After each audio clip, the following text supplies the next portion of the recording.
It was late, already approaching midnight, when I walked towards an already familiar staircase to reach my train home. The day had been long and stressful, thanks to the fact that half of the office was homesick, and us remaining workers had to compensate for that somehow, so I only wanted to collapse in my bed and sleep for 10 hours straight.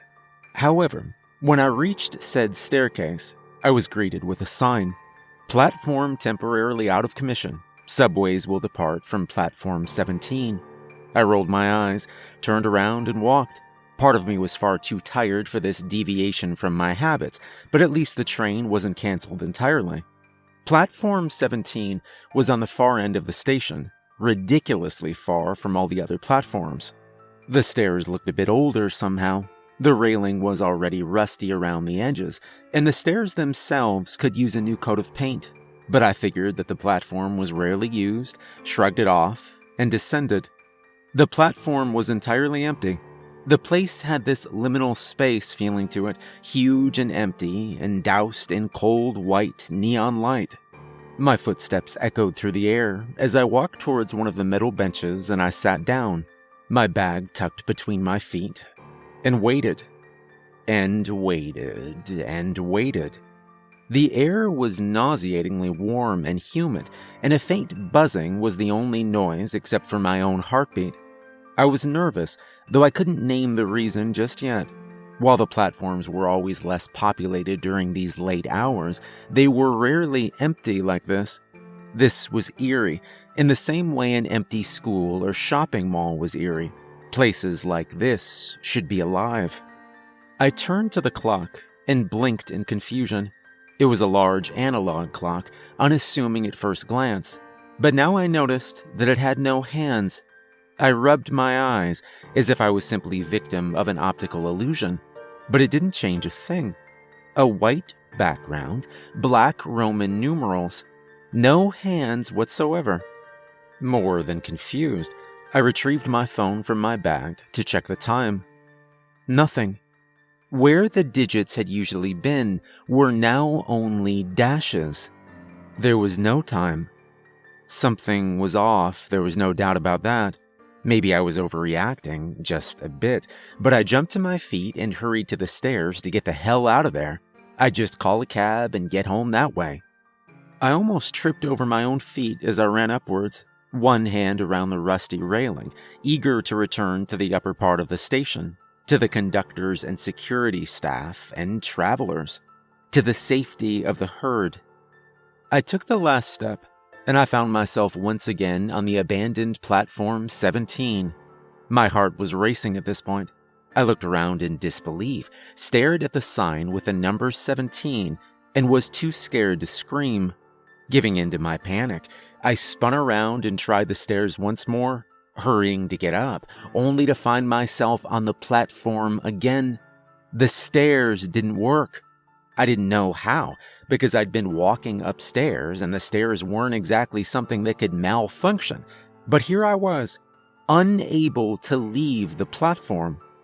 All right, then, I thought, and forced myself to breathe steadily. I just had to wait for the subway. I could do that. Then it would take me home and I could sleep and forget about whatever this was. I walked over to one of the boards to see which train I had to take to get home. My hands were tightly wrapped around the handle of my bag, but not even that could hide my trembling. The board showed 3 trains. Nowhere was the destination of the first one. The second one seemed to be coordinates. Redacted was the last one. I shook my head, ran my fingers through my hair, tried to keep my breathing steady, and ended up falling to my knees, my entire body shaking.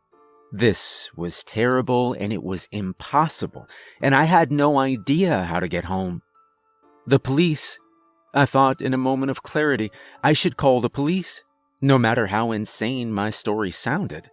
With shaking fingers, I retrieved my phone again, dialed the emergency hotline, and waited. "Hello?" I said, as soon as the ringing noise stopped. "Hello, is this the police?"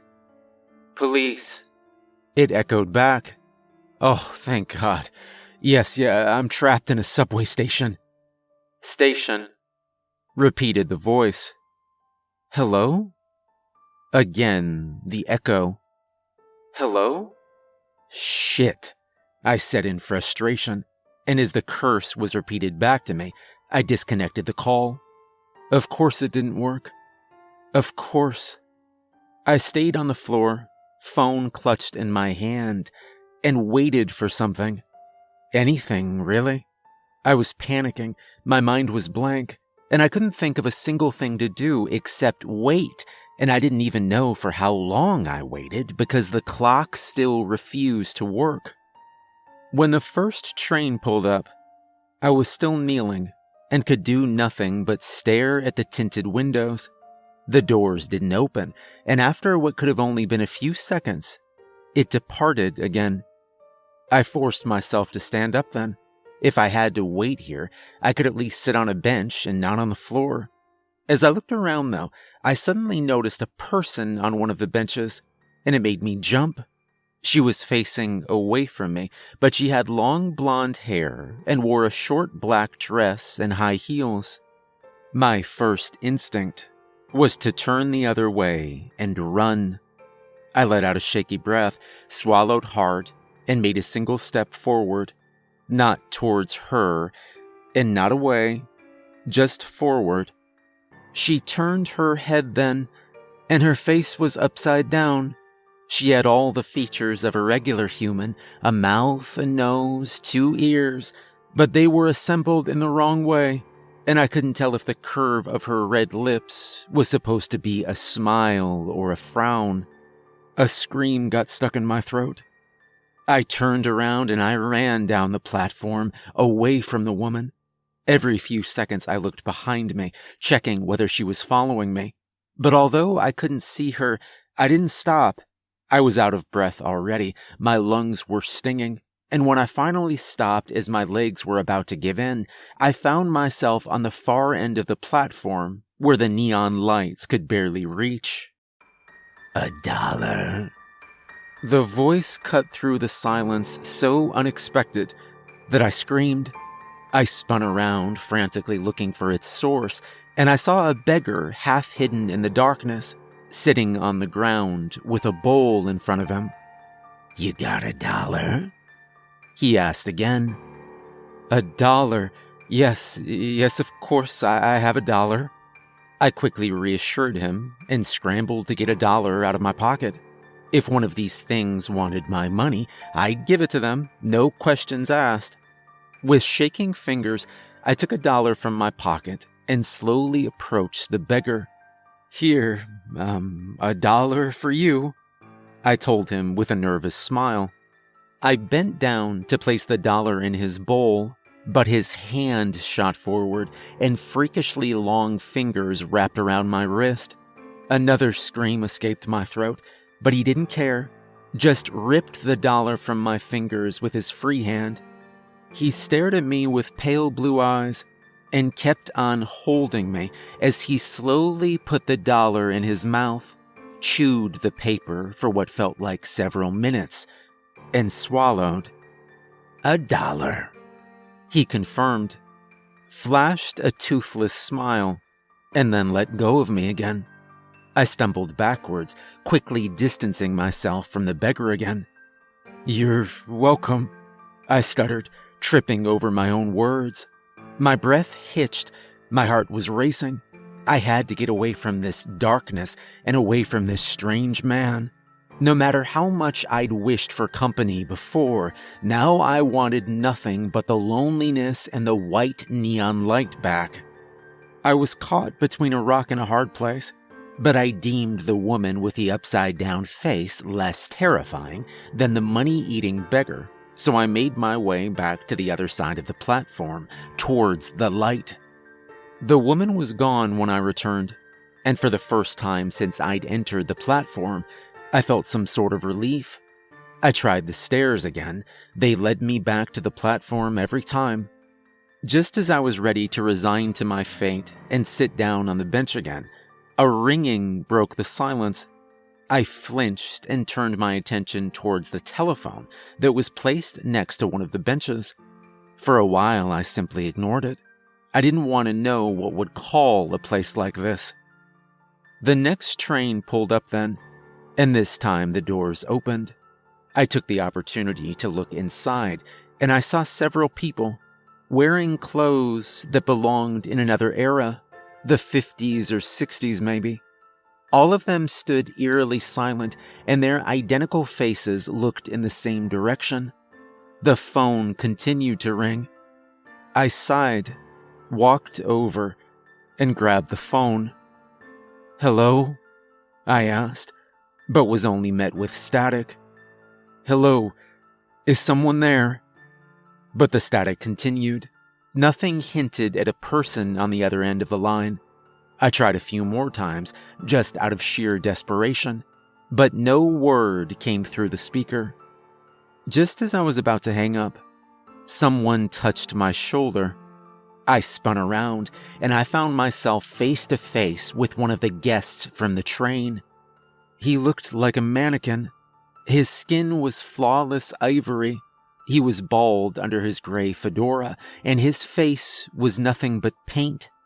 He stared at me, unblinking, and when he gestured towards the phone, his movements were stiff. It took a moment for me to understand, but then I handed him the speaker and stepped back. The mannequin made a noise that resembled the static from the phone, and listening to it made me nauseous.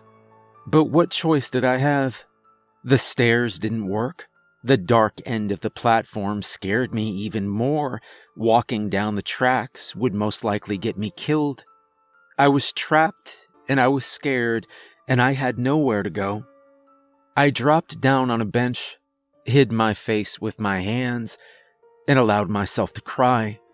All I wanted was to go home. After what felt like an eternity, the static finally ceased, and I looked up again. The mannequin was walking towards me, one clunky step after the other, and sat down next to me, keeping almost a respectful distance. "Are you gonna hurt me?" I asked.